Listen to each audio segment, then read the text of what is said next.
What's up, guys? Welcome back to another review, and this time I'm going to be giving my thoughts on the 2017 version of It, based upon the Stephen King novel of the same name. Let's waste no time. Let's get into it. Overall thoughts. After watching it for a third time, I still really like this movie, though I do got some problems with it here and there. Kicking it off, Pennywise. Overall, Bill Skarsgård did a great performance as Pennywise. He was menacing, he was creepy, and that's the thing. He was menacing and he was creepy. Pennywise needed to have a little bit more of a light-hearted side to him, especially when he's seducing the kids and trying to get the kids to let their guard down. That is something that I think Tim Curry's Pennywise did a hell of a lot more better than Bill Skarsgård Pennywise does. And of course, that all has to do with the look. Tim Curry's Pennywise looked more like an approachable clown that if I was a 5-year-old kid, I would walk up to and want to get a balloon from. Bill Skarsgård's Pennywise, if I was a 5-year-old kid and I saw that clown, I'd run to the hills and not look back. That is a big problem for me. Pennywise needed to have a more approachable, more child-friendly look. He needed to look more innocent looking and not so intimidating looking. That is something that that's something that the Tim Curry Pennywise did better, that the Skarsgård Pennywise didn't even come close to doing. The one scene where this is very noticeable is the whole Georgie scene. My opinion, the miniseries did that scene so much more better than the remake did. Because in the original, it had a little bit more suspense. It had a little bit more creep value because Tim Curry was playing Pennywise as a fun-loving, innocent clown. While the second you saw Skarsgård Pennywise, you're immediately creeped out and afraid, and you're immediately creeped out, and you know what's going to happen, and the movie pretty much telegraphs it with Bill Skarsgård. As opposed to Tim Curry, it's more of a shock when you see this clown kill this little kid. That's something that I think the remake should have taken more points from the original, which is, in that case, Skarsgård needed to dial down the creep value and dial up the pleasant value, so that when he goes in for the kill, it comes across as more shocking and not predictable. Of course, and those are my general thoughts on Skarsgård's Pennywise. Because overall, I'm not saying he did a bad job, because I'd be lying. He did a good job. He was really good. He's one of the better, I guess, horror villains to come into recent memory. One of the better performances of a horror villain, because Skarsgård overall was really good in this movie. But again, there are certain aspects where Tim Curry was better. So if they would combine the two strengths together, you would have gotten the ultimate Pennywise performance, and that's something that Skarsgård was almost there, but he just fell a little bit short. Anyway, those are my thoughts on Pennywise. The kids in this movie are overall done much better than they were in the miniseries. The kids in this movie are much more relatable. This movie takes place in 1989, so they're more wisecracking. They have more energy to them. They don't act like they're from the 60s. They act like they're from the late 80s, early 90s. So you got that that spunkness to them. You got Richie Trashmouth Tozier, who all he does is curse and curse and curse. You got Eddie, the asthmatic, who is constantly bickering with Richie. You got Bill, the leader of the de facto leader of the Losers Club, who's very scarred because it was his brother Georgie that it killed, so he's damaged in a way. You got Beverly, who is a victim of child abuse by her own father. You got Ben, who is the new kid on the block. You got Mike, the only African American in Derry, being terrorized. And you got Stan, the Jewish kid, who is a neat freak and is scared of almost everything. Combine all these elements together, and you get these group of friends. And they're all, for the most part, really well developed. The two weak links are Stan and Mike in terms of development department. Stan, he is what he is, but Mike, to me, Mike has always been the more interesting character of the It book, mainly because when all the losers grow up and leave Derry, he stays behind Derry and becomes pretty much like an amateur historian of Derry. He's the one that pieces everything together to pretty much come up with the hypothesis that it has this control over this little town. And not only that, if you want to make a modern day comparison to it, Mike Hanlon pretty much is the Nick Fury, because when they're all adults, he brings all his Avengers together again. And that's always been a cool aspect of Mike Hanlon, and I really wish that Mike would have gotten a little bit more development. I mean, they were going in a certain direction with Mike early on that I was kind of liking, but then he just disappears throughout a large chunk in the movie, and you don't see him again till like midway through.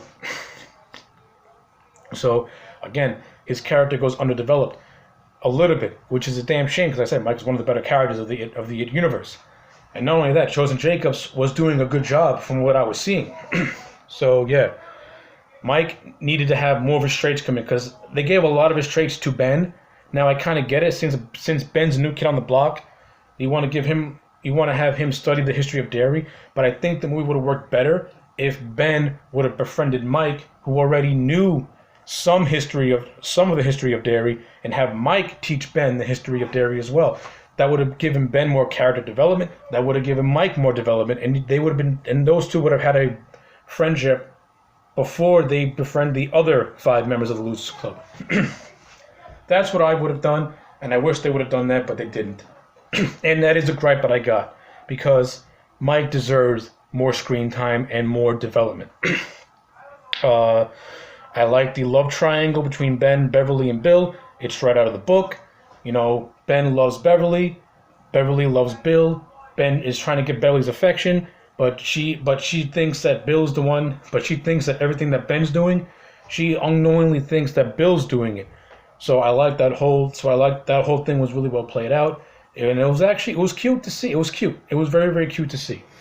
Now, in terms of the scares, again, there are certain things that the miniseries did that was more creepy and scary, as opposed to what the remake did. And one of the things that I think the miniseries did better was the whole Beverly bathroom scene. In the remake, it's pretty much the Johnny Depp scene in Nightmare on Elm Street, the blood fountain. The miniseries did it so much better, where instead of having this fountain of blood shoot up and cover the whole bathroom, it's just all you hear is Pennywise out of the drain, and you see blood bubbling up and just covering the whole sink. That is much more creepier than what I saw in the remake, and it's much more chilling than what I saw in the remake. And I think the remake should have taken a page out of the miniseries book for that particular scene, because to me, the remake, it was just blood and gore. It was just blood. It was over the top for no reason. You could have dialed back on that. It would have been more scary. Instead, for me, it was done almost more like a gross out, which I'm not really a big fan of. Not really a big fan of gross out scares. That's why I think the miniseries Beverly bathroom scene was handled much, much more better than the remake was.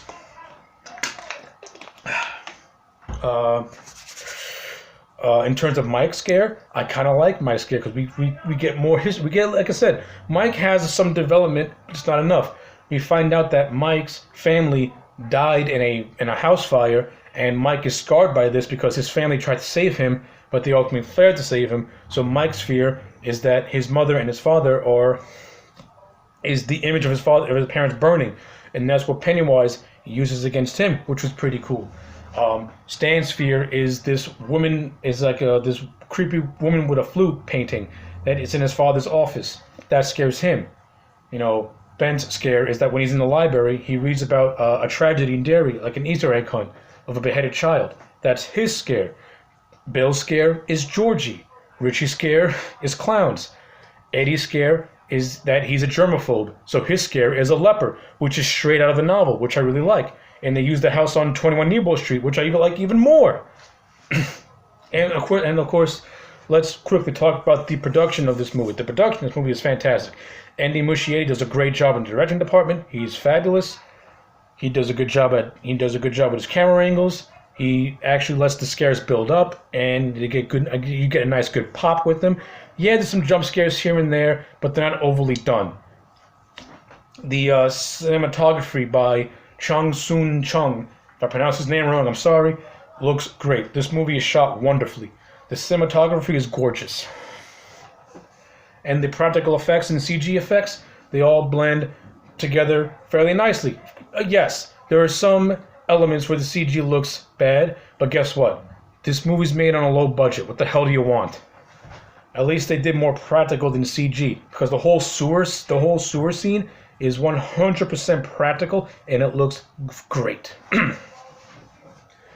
Okay, so that's the production standpoint, which looks fine. Now, on a side note, I want to talk about the bullies real quick. The actor who played Henry Bowers was great. I love the scene where he kills his dad. It was great. Straight out of the book, where Pennywise pretty much seduces Henry to kill his dad and go after the losers.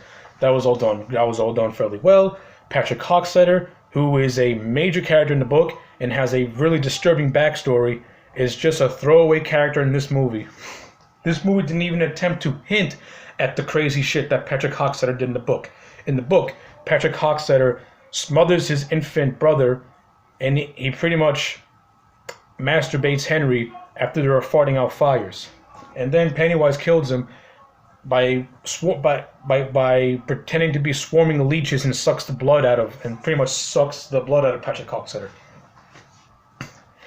So yeah, in the book, Patrick Hockstetter's history and death is much more disturbing than the genericism of his demise in this movie and the overall lack of character he has in this movie. Because in the book, Hockstetter is just as deranged as Henry, maybe even a little more. And of course, this movie has got Belch and Chris Higgins, who Henry ultimately kills in a deleted scene, but in the movie itself, in the final product, they just fall off the radar. Again, whatever. It is what it is.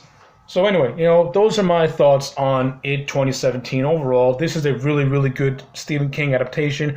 It's a very good horror movie, one of the best horror movies I've seen in a long time. And at the end of the day, I'm giving it an 8 out of 10.